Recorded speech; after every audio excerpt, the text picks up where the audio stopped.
నల్ల నల్ల రేగడి నేల వెల్లువాయే బంగారంలా పల్లెలన్నీ పండగ మల్లే వెలుగుతున్నాయి ఆయన వల్లే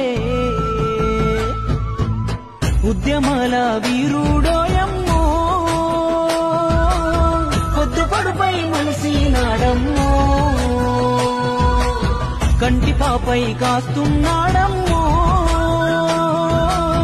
కల్వకుంట్ల చంద్రుడోయమ్మో ఎలగాదమ్మో 20 ఏళ్ల కింద మనతో అయ్యా చెప్పిన మాట నీకు యాదికుందా రాజీలేని యుద్ధం చేసి రాజ్యం తెచ్చిండే వచ్చిన తెలంగాణ రక్షణ కోసం అంకితమయ్యిండే